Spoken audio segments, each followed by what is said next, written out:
Today reiterated that the country has fully complied with the International Criminal Court's request to provide information in President Uhuru Kenyatta's case. Muigai says his office has responded officially to claims of inadequacy on the government's end, but the prosecution has not provided the requested phone numbers, car registration numbers and land reference numbers it requires.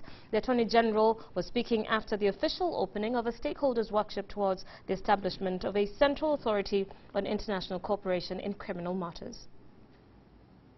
The prosecution is saying that what he said in his statement is true, but the difficulty is that the prosecution know full well they've got no corroborative evidence of anything this man says. Your Honor, on our part, we leave the question of whether to declare this witness hostile to the chamber. Your Honor, we believe that this time, for Your Honor, to allow the prosecution to question this witness with closed and leading questions. But if it is the case that the defense are not going to say, yes, rely on this witness for anything, you need to consider how much you should be cross-examining this witness. I say no more.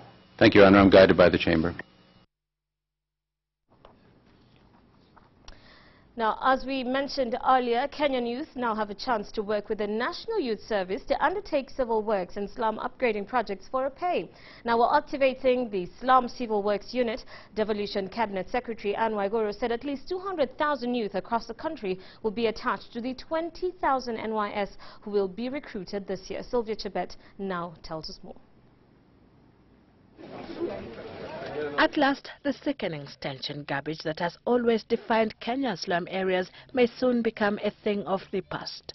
The National Youth Service descended in Kibera today to unblock the clogged drainages and collect the filthy garbage strewn all over.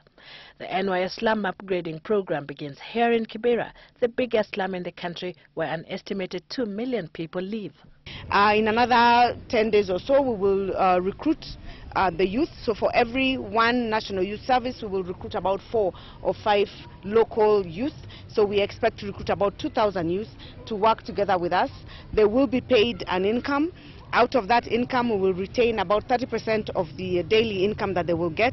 That money will go into a SACCO and a cooperative, and thereafter, when we walk out of Kibera, they will be left with sustainable business enterprises. The Ministry of Planning and Devolution has fashioned the community's collaboration with NYS in garbage cleanup into a model they call Taka Nipato, loosely translated as garbage for income. Idara ya huduma ya vijana kwa taifa itaweza kuwa imesajili vijana milioni 1.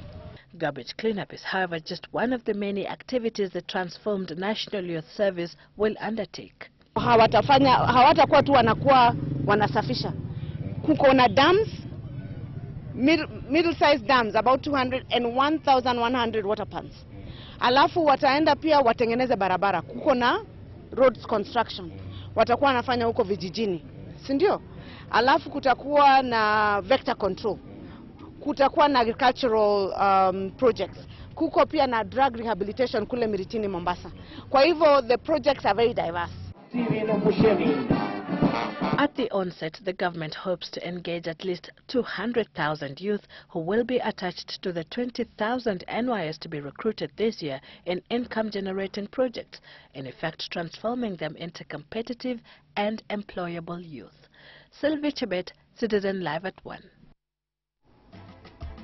Well, and Bernard Ndong joins us now for the sports news.